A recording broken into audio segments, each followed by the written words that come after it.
ये पशु योनि में जन्म लेंगे ऐसे लोग। कैसे लोग? नरक जाएंगे, कल चर्चा। गंगा जी की महिमा अपार। अब सुनो, पशु योनि में कौन जाएगा?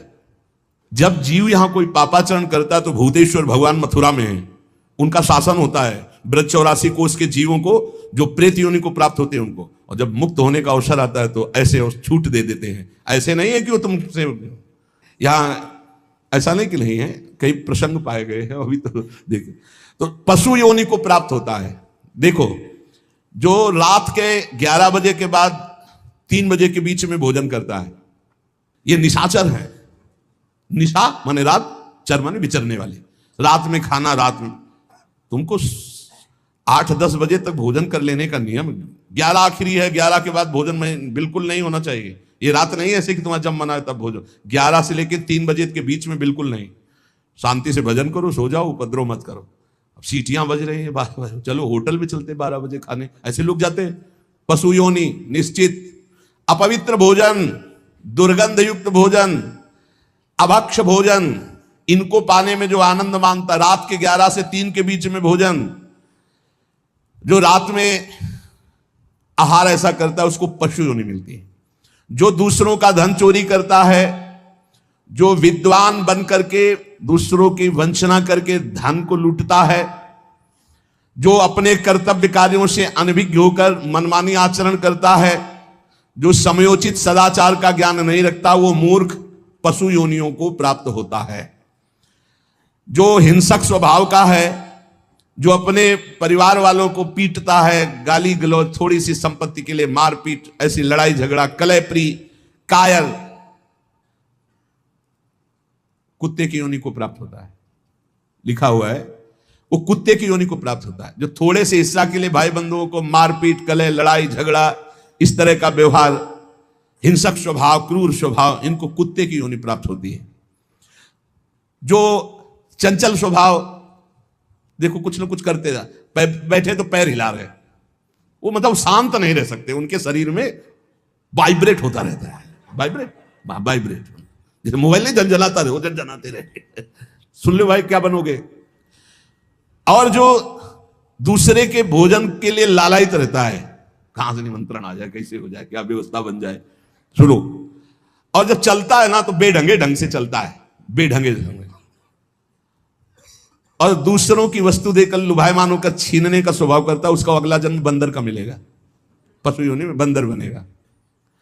जो वाणी से सदैव कटु बोलता है, कुटुंबियों से द्वेष करता है, लोगों की चुगली खाता है, उसे अगला जन्म सर्प योनि का मिलेगा। कुटुंबियों से द्वेष करता है, दूसरे की चुगली खाता है, उद्वेगजनक वचन, उद्वेग माने भारी क्लेश पहुंचाने वचन, दूसरे की निंदा करना, चुगली करना, तो विषधारी सर्प बनता है। जो शरीर से बलवान दीन जनों के ऊपर आक्रमण करके खूब पिटाई मार करना, माता पिता को मारना, ऐसे गरीब जनों को, दीन जनों को मारना, निर्लज्ज और मांस भक्षण करने वाला, उसको अगले जन्म में क्रूर मांस भक्षी, जैसे हाइना, सिंह, सियार, ऐसी योनियों को दिया जाता है। क्रूर हिंसक पशु सिंह जैसे है, जैसे लकड़बग्घा है ना, लकड़बग्घा है, भेड़िया है, ऐसे जो मांस भक्षण करने वाले हैं, जिनकी आवाज दूसरों को सदैव दुख ही देती है। बोलने का मतलब है दुख ही देना। जो दूसरे को, अब जैसे जा रहे हैं, जंजीर खींचा, वैसे ऐसे वो गिर गए, उनके अंग भंग हो रहे, वो समझ रहे 30-40 हजार की सोने की चैन खींच ली तो हम ब्रह्मा बन जाएंगे। देखो उनको क्या बनना पड़ेगा। जो दूसरों को भय प्रदान करते हैं, दूसरों की संपत्ति छीन लेते हैं, ऐसे लोग अजगर योनि को प्राप्त होते। भूखे मरो जब कभी अवसर मिल जाए तब। ऐसे ये जो दूरदृष्टि न रख के वर्तमान दृष्टि रख करके केवल भोग के लिए दूसरे के दुख का कारण बनते हैं, केवल उनके चिंतन यही चलता रहे, कहां से क्या खा लूं, कहां से क्या उठा लूं, कहां से क्या, बोले हाथी की योनि को प्राप्त होते हैं, वो पशु हाथी योनि को। इस तरह से 83,99,999 योनियां हैं। जो भजन नहीं करते, भगवत विमुख हैं, उनको सब क्रमशः ये प्राप्त होती हैं। उपासक को चाहिए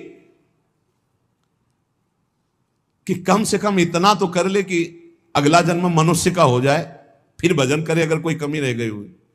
अगर आप नाम जप करेंगे और एक बात ध्यान रखेंगे कि दूसरों को दुख ना पहुंचने पावे, तो पक्की बात है भगवान की कृपा से अगर भगवत प्राप्ति नहीं हुई तो दूसरा जन्म होगा मनुष्य का, और बहुत महान भक्तों के बीच में जन्म होगा। जन्म से ही भजन प्रारंभ हो जाएगा और आप यौवन अवस्था प्राप्त होते होते भगवत प्राप्त हो जाएंगे, काम हो जाएगा आपका। भजन एक ऐसी वस्तु है जो आपको बचा सकती है। अब इसमें कह रहे हैं कि जैसे आप भजन मार्ग में लगे हुए हो और आपको कोई गाली दे रहा है, आपने पलट के गाली दे दी तो आपका भजन क्षीण हो जाएगा। इसलिए भजन को बचाने के लिए कह रहे अकार्पण्यमपारुष्यम संतोषा सर्दधानता, ये ब्रह्म ऋषियों की बातें हैं, बहुत काम की बातें हैं। अनुसूया गुरो पूजा दया भूतेश्व पैशुनम सद्वीरेश दमः प्रोक्तो ऋषि शांत बुद्धि भी। अकार्पण्य माने उदारता। भजन किससे बचेगा? उदार बुद्धि। स्वभाव कह रहे हैं कोमल, कोमल स्वभाव से भजन बचेगा। संतोष वृत्ति से भजन बचेगा। गुरु इष्ट पर श्रद्धा वृत्ति से भजन बचेगा। दोष दृष्टि किसी पर ना हो, इसका अभाव हो तो भजन बचेगा। गुरु शुश्रूषा सेवा से भजन बढ़ेगा। प्राणियों पर दया तो भजन बढ़ेगा। किसी की भी चुगली ना करना, संत और ऋषि मुनियों का संग करना, इससे भजन बढ़ता है, पचता है। भजन किससे नष्ट होता है? तो कह रहे हैं जब अवमाने न कुप्येत सम्माने न प्रहस्यति सम दुखो सुखो धीरा प्रशांति इति कीर्त्यते। जब तुम्हारा अपमान हो और तुम उसका बदले में अपमान कर दो तो तुम्हारा भजन क्षीण हो जाएगा। और यदि अवमाने न कुप्येत, अगर तुम्हारा अपमान हो रहा, तुमने क्रोध नहीं किया, तुम्हारा सम्मान हुआ, तुमने सम्मान स्वीकार नहीं किया, बचना भाई, इससे बचना, ये अगला जन्म नहीं होने देंगे। अगर ऐसा उदारता, कोमल स्वभाव, संतोष, श्रद्धा, दोष दृष्टि का अभाव, गुरु सेवा, प्राणियों पर दया, चुगली ना करना, निश्चित निश्चित अगला जन्म नहीं होगा। आप अपने भजन को बचाएं। जब कोई आपका अपमान कर रहा हो तो आप उसके बदले में उसका अपमान ना करें। यदि आपको क्रोध आ गया अपमान करने पर तो आपका भजन का फल क्षीण हो जाएगा।